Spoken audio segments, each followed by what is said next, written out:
করতে পারে। আশা গ্রাম থেকে বক্তব্য রাখার জন্য অনুরোধ।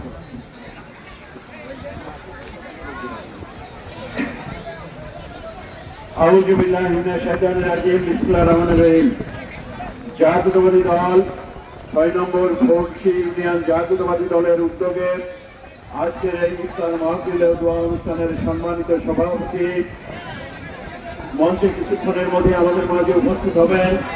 আজকের এই অনুষ্ঠানের সম্মানিত প্রধান অতিথি জাতীয়তাবাদী দল ঝিনাইদহ জেলা বিএনপির সুযোগ্য সভাপতি, সাবেক ছাত্রনেতা, সাবেক যুবনেতা, সাবেক হরিণাকুণ্ড উপজেলা নির্বাচিত উপজেলা চেয়ারম্যান জননেতা জনাব ফখরুল এম মজিদ ইতিমধ্যে আমাদের মাঝে উপস্থিত হয়েছেন। আজকের এই সভার বিশেষ অতিথি জাতীয়তাবাদী ছাত্র দলের সোনালী অতীত ঝিনাইদহ জেলা বিএনপির বিপ্লবী যুগ্ম সম্পাদক আসিফ ইকবাল মাখন আমাদের মাঝে উপস্থিত আছেন। আজকের অনুষ্ঠানের সম্মানিত বিশেষ অতিথি আপনাদের গ্রামের কৃতি সন্তান হরিণাকুণ্ড উপজেলা বিএনপির সুযোগ্য সাধারণ সম্পাদক, রাজপথের পরীক্ষিত নেতৃত্ব জননেতা আমাদের মাঝে উপস্থিত আছেন।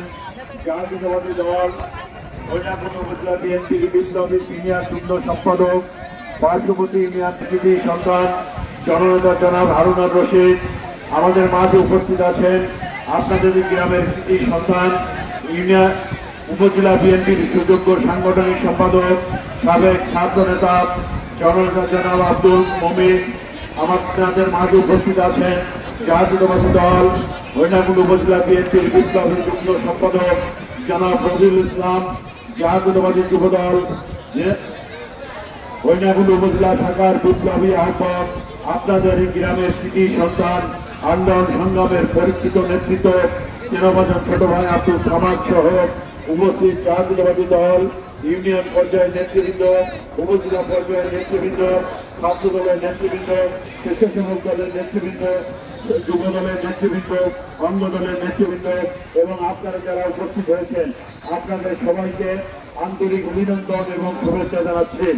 সম্মানিত উপস্থিতি, রমজান মাস, বক্তব্য শোনার মানসিকতা আসলে আমাদের কারোর ভিতরে আছে বলে আমি নিজেও মনে করছি না।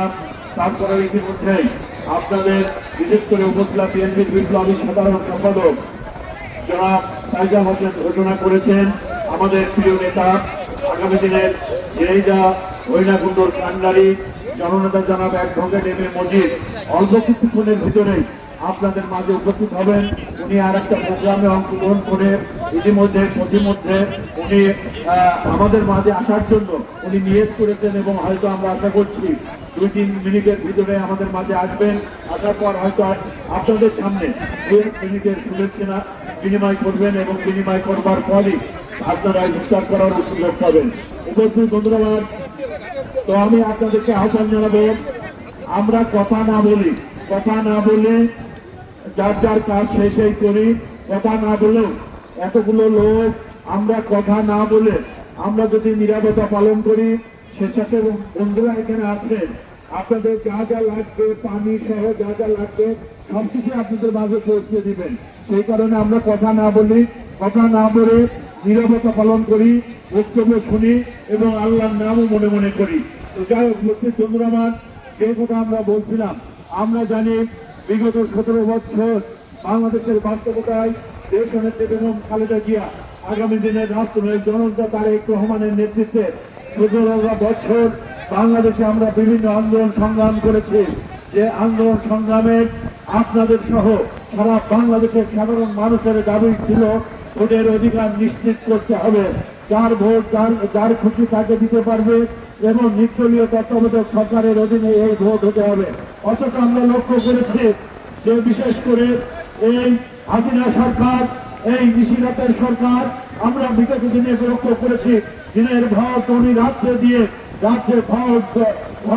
ভোট বিশেষ করে ঘামের বুঝে ঘুরে উনি বিভিন্ন কারখানা করে বাংলাদেশের সাধারণ মানুষের সাথে ছল প্রতারণা করে উনি বাংলাদেশের মানুষের সাথে বিশ্বাসঘাতকতা করে বিগত 17 বছর উনি অবৈধভাবে রাষ্ট্রীয় ক্ষমতায় থেকেছেন।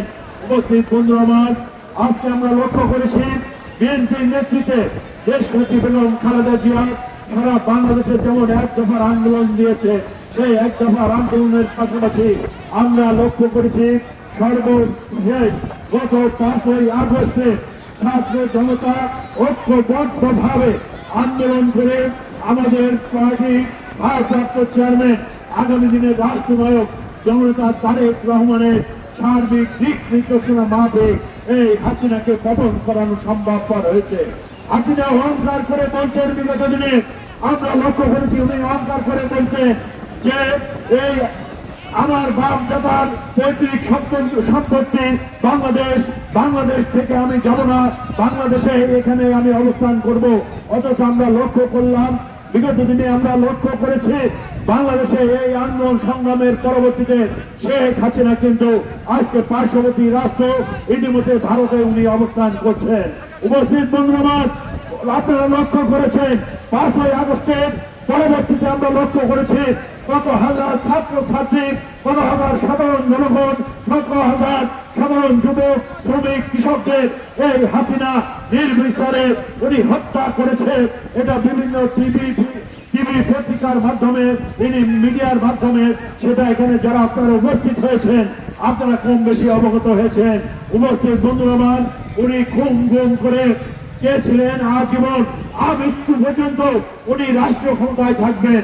উনি লক্ষ্য করেছেন, শুধু তাই নয়, সারা বাংলাদেশে যে অত্যাচার করেছে সেই অত্যাচারের পাশাপাশি আজকে জিয়া পরিবারের উপরে কি অত্যাচার করেছে সেটা আপনারা লক্ষ্য করেছেন। আমাদের প্রিয় নেত্রী দেশনেত্রী বেগম খালেদা জিয়া আজকে যার বয়স আজকে 70 বছরের অধিক, তার বয়স একটি বৃদ্ধ মহিলা তার নামে কিভাবে মামলা দিয়ে